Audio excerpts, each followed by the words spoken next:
Welcome to the first ever live YouTube stream, Minnesota Left-Handers. As always, I am joined with my best bud, Nate here.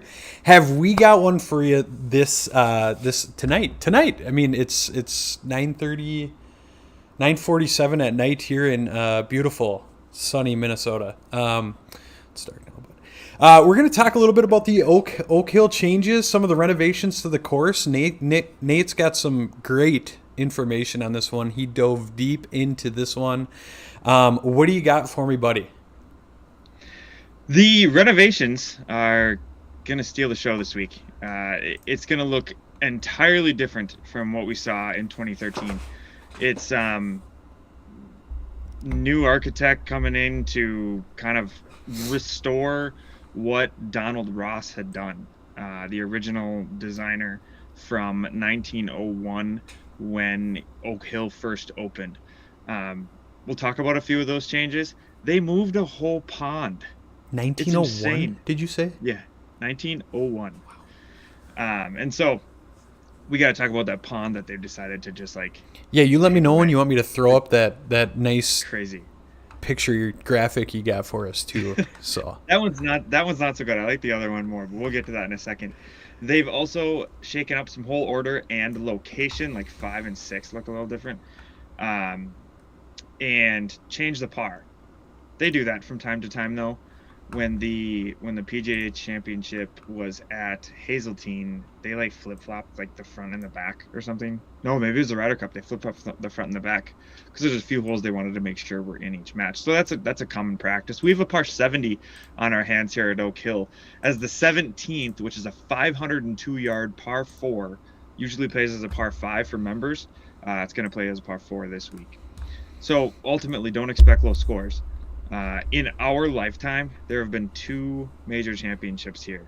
Well, my lifetime, your lifetime, you old man. 1989, it held the U.S. Open too. I wasn't around by then, but whatever. 2003, Sean McKeel won. He was 4 under par, and a guy could top 10 with a score of +5. That's a tough course. I mean, think about like what the Masters finished at, what the Open Championship. These courses are these tournaments are like 15 under par, 16 under par. Not here. 2003, 4 under par. Absolutely, Sean McKeel, a one-hit wonder. If I said Sean McKeel, what do you think of? Nothingness. Right, that because he's a one-hit. I mean, he won and just like fell off the map.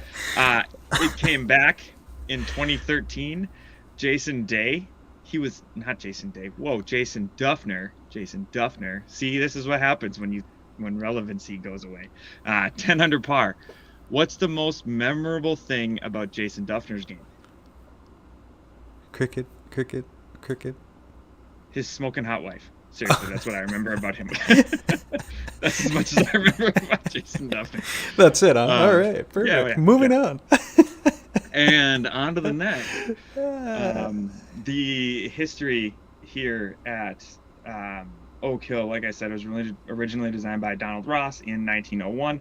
Robert Trent Jones Sr. was brought in 3 times, 1960, 1989, and 2003, to make adjustments for the events that were held there. This is, in fact, the 8th major here, so he's been brought in a few times. Did he remove the lake?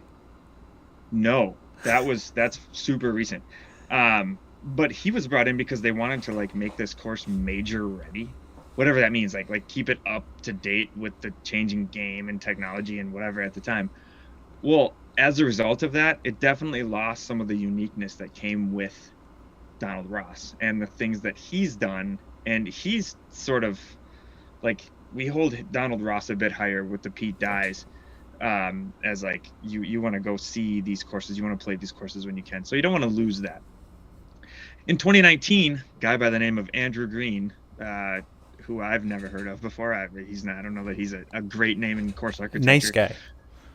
Great guy, I've heard though. Yeah. Came in to return the course to some of its original Ross design.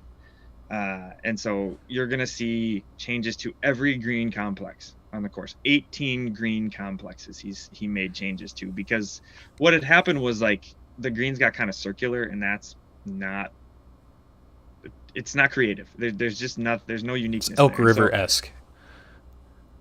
Yeah, Elk River-esque. It's kind of the turtlebacks.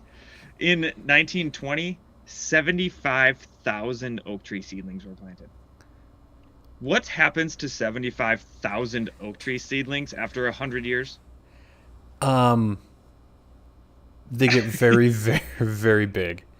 Yeah, and they like crowd out other trees, and then I got a tree in my backyard literally growing sideways because it's being crowded out by another tree. Like that's what's happening. Like it's not good. And Living up to you're the ruining. name, Oak Hill. I mean, I right? mean, lots of oaks for sure. Why? They got to be Makes oaks. You got to sense. have oaks. Yeah. Also ruined some of the sight lines that Ross had put into place. Because we want. He planned it. So He did they come designed in and just cut a bunch of trees down, or tons of them. and then remove a lake? Tons of them. Yeah, that lake. You got that image up? I do. Um, I'll pull it up. Right, meow. Hole 15 is going to play as a 155-yard par 3. Used to have an entire whole pond off to the right. Like, it was just a whole pond over there. And it played 181. When you think of, like, course changes, like, what do you think of? Like, what kinds of things happen? Putting a bunker in, maybe moving some holes around. Nothing like this. This is intense. And I'm looking at this bottom picture here. I don't get what this area is down here. Is this another green? It looks like. Am I putting up this through this rough into this next green?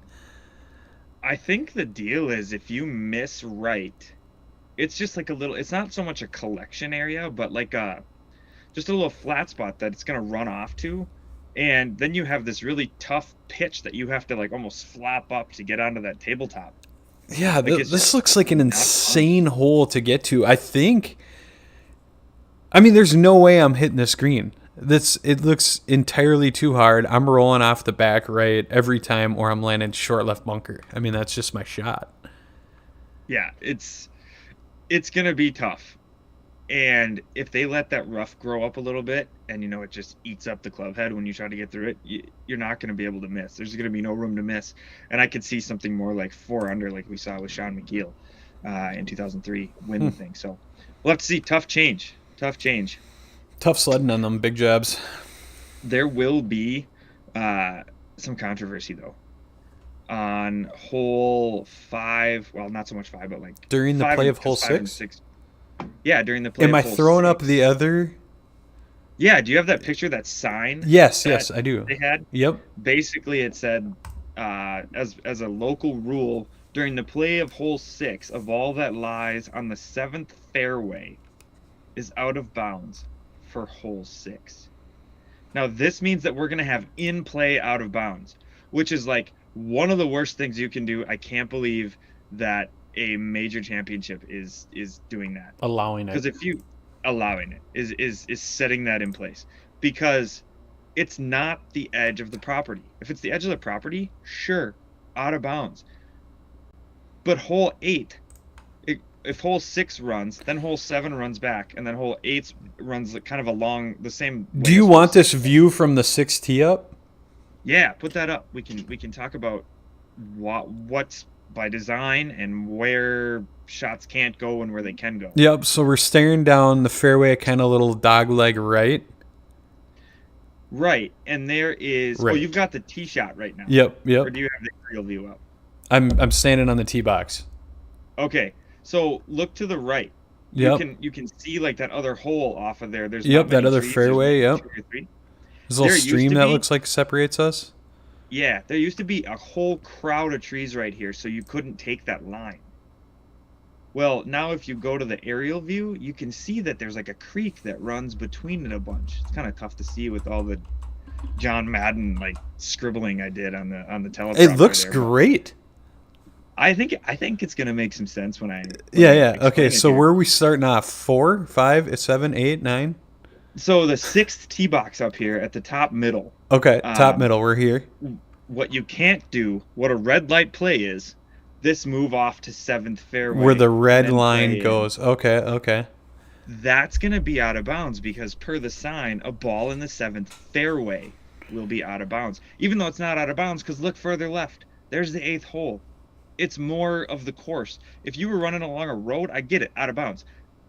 They're trying to defend something that they made the mistake of opening that can of worms. You can't do that. They want you to play down the 6th hole, by design or whatever.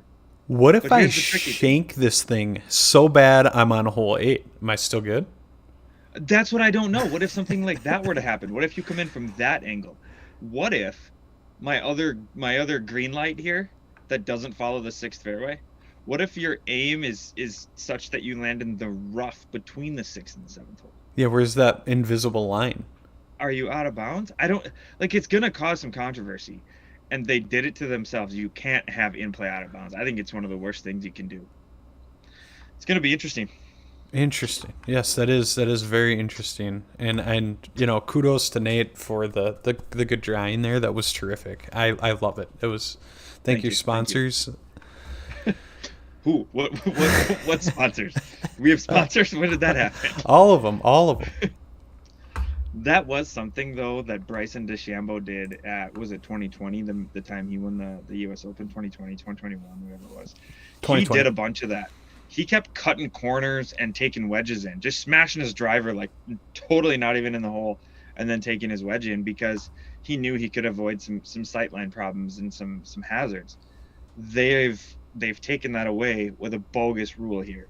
So, couple of things that are going to stand out about the PGA Championship this year. Right there, you're not going to see a pond like you did in 2013, and I think we're going to see some controversy around what happens on the 6th and 7th hole.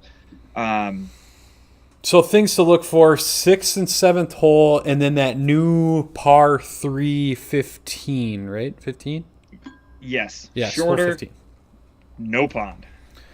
So some of the things that I'm, and it's just some of those things. As like a casual golfer or a casual fan, I would have never thought about like removing this whole the out of bounds in play rules and stuff like that. So yeah, like you say, it's going to be interesting, and just knowing a few of these things before I watch it is just gonna make it that much more interesting. And we kick it off here in 2 days. I'm very much looking forward to see what Oak Hill looks like. I hope one of the things that they do a lot on the broadcast, especially on the weekend, because that's when you're gonna get more viewers, is show these differences, because it's gonna look way different than what we saw in those previous years.